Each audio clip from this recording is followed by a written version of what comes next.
Hello everybody, welcome to this latest episode. I am your host Robbie and this is Robbie's Talking Teas. Tarantula content for tarantula lovers just like yourselves. If you want to be a better tarantula keeper or just admire these amazing animals, make sure to subscribe to the channel, comment down below and give this video a big thumbs up. It really helps out the channel. Now in today's episode I am rehousing a unsexed juvenile Poecilotheria metallica into a bioactive enclosure. So stay there, keep your eyes glued to the screen because this is a great rehousing. Let's do it.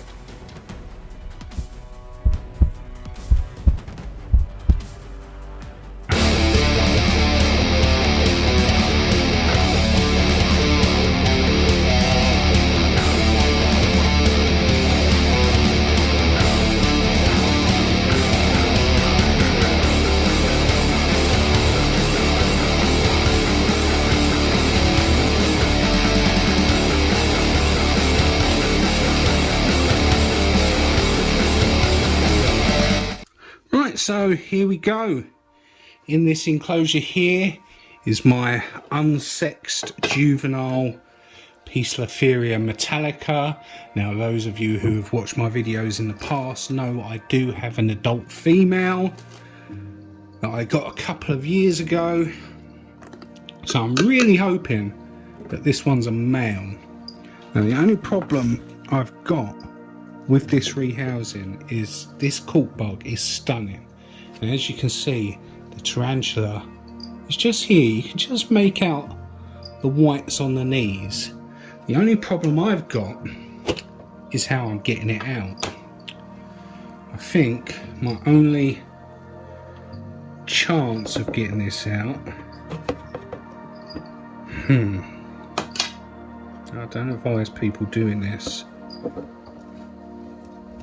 but I think my only chance of getting this out is to place this catch cup above this entrance like so. Hasn't got a lot of room to squeeze out, but it possibly could.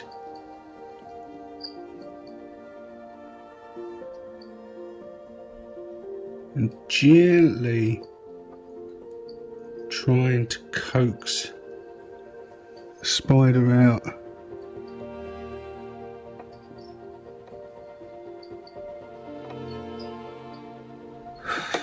Oh, that's not working.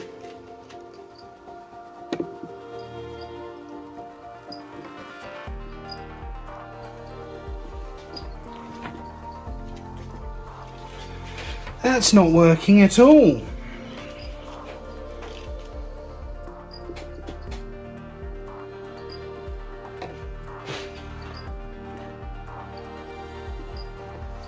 You know why?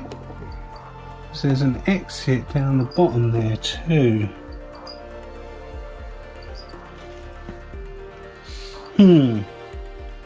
This is going to be fun.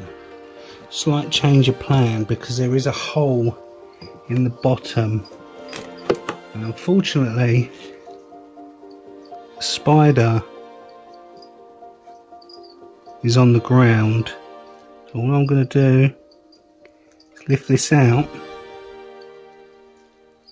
and there it is right there. There it is.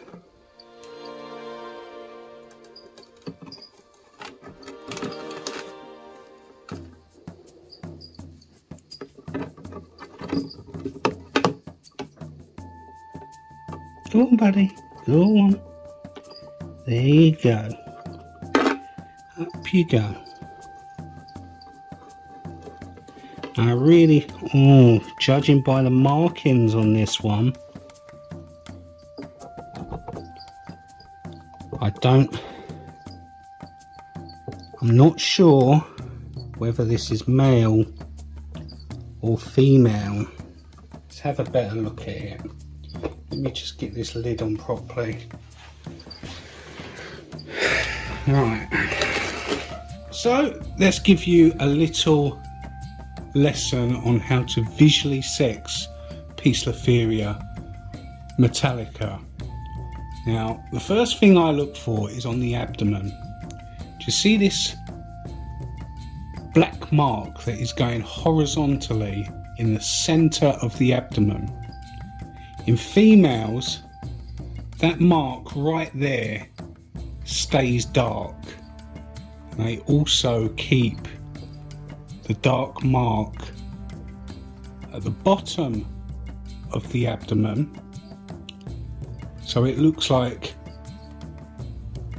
a straight line followed by a break followed by a little straight line at the bottom. Now this one, the markings are starting to fade through the center. The horizontal lines are starting to disappear, and this long black strip through the middle is starting to fade. So that could suggest that this is in fact a female metallica. Also, another thing you look for, males, the abdomen, they keep the purpley blue coloration around the sides.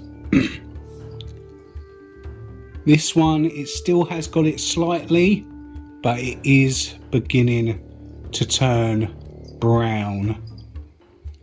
So it's highly likely that this is in fact a female.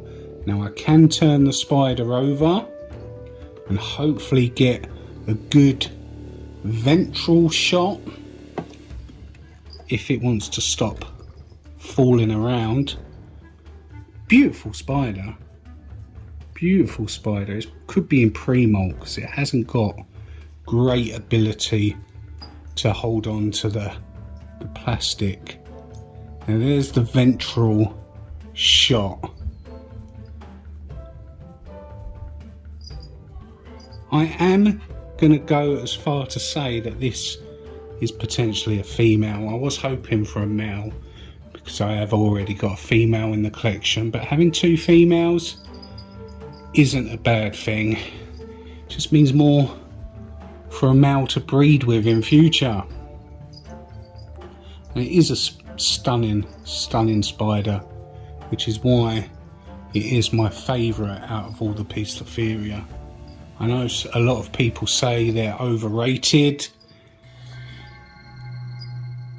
but honestly, those colours, you can't get better than that. So let's get it in its new enclosure. Here's the new enclosure set up for the metallica. Here's my standard bioactive setup. We do have live plants in there.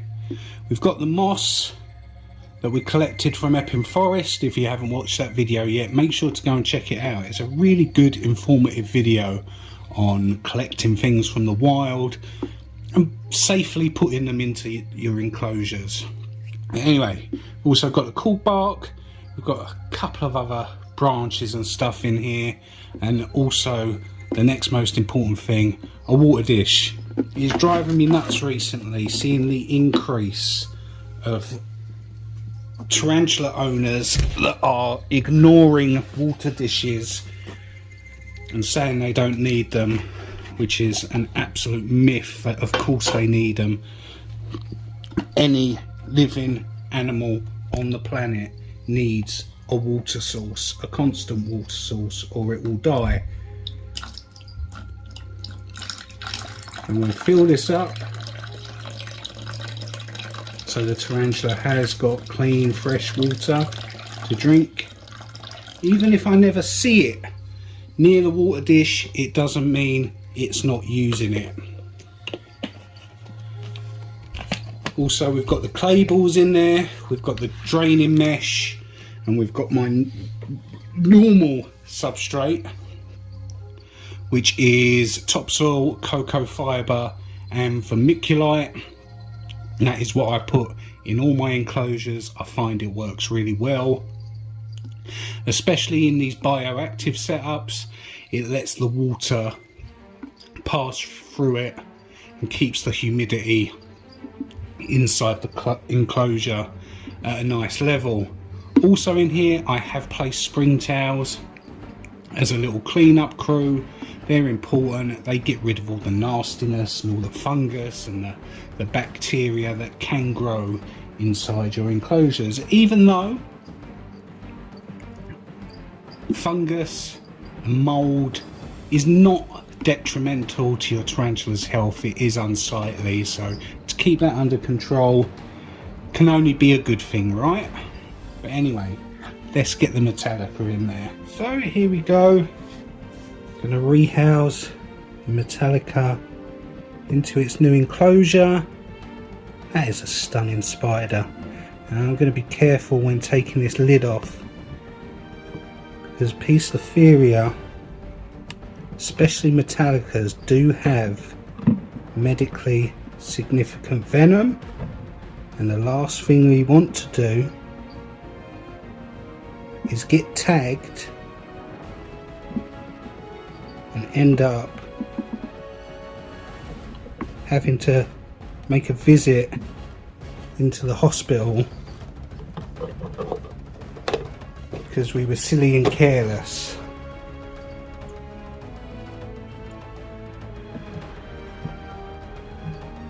And it is making its way behind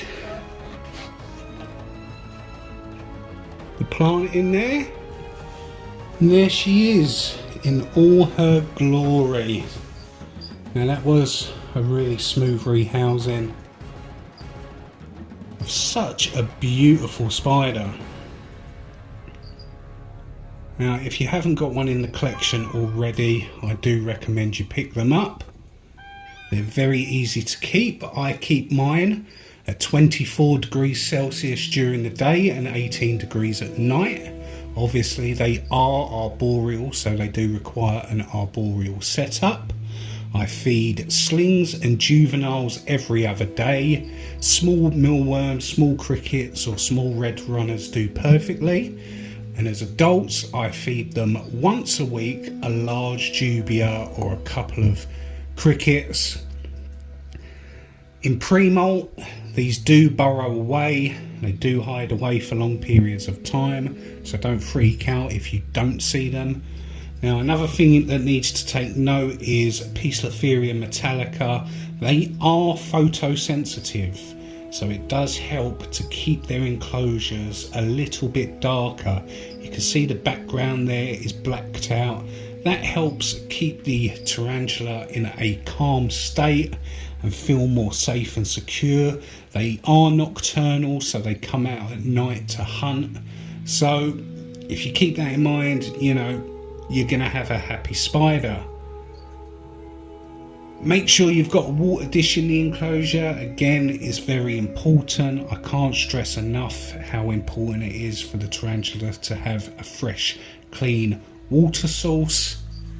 These guys, growth wise, they get to about 5 to 6 inches. They're not the biggest of the Poecilotheria species, but they do reach a considerable size. Life expectancy: males I expect to live between 3 and 4 years. Females, you can expect anything up to 10 years. Maybe slightly longer, but they don't have the longest of lifespans, again, out of all the Poecilotheria, even though they are the most stunning in my opinion, so definitely worth having. Growth wise, like all other Poecilotheria, they are fast growing. They, as between being a sling and a juvenile of this size, you're talking 7 or 8 months to a year and you will have one this size. They really do shoot up quickly. They are beautiful. Well, I'm going to leave her there to get settled in and enjoy her new enclosure. I'm not going to poke her about. I don't like doing that. I know there's other YouTubers out there that do like poking their spiders about just to get better film footage of them, but that's not something I'm into. So I'm going to leave her there to enjoy her new plant and get settled in and set up home in this new enclosure. And that's it. So there you have it, a really smooth rehouse yet again. I'm on a roll with these rehousings. We haven't had any mishaps, any escapes or any of that stuff for a very long time. So I think I'm getting the hang of it. I'm gonna leave her there to get settled in and end the video here. But before I go, I want to take the time to remind you guys about the 2,000 subscriber giveaway we've got going on the channel. At 2,000 subscribers, I'm giving one of you the chance to win a T. Celadonia. And if that's not enough, I'm also throwing in a Ferrophosa apophysis. All you have to do to be entered is go over and watch my Grammostola rosea video and just type T. Celadonia in the comments. Once you've done that, you'll be entered to this awesome competition. So I'm looking forward to seeing all those new entries for anyone who hasn't entered so far. Now all that's been said, I'm going to end the video here.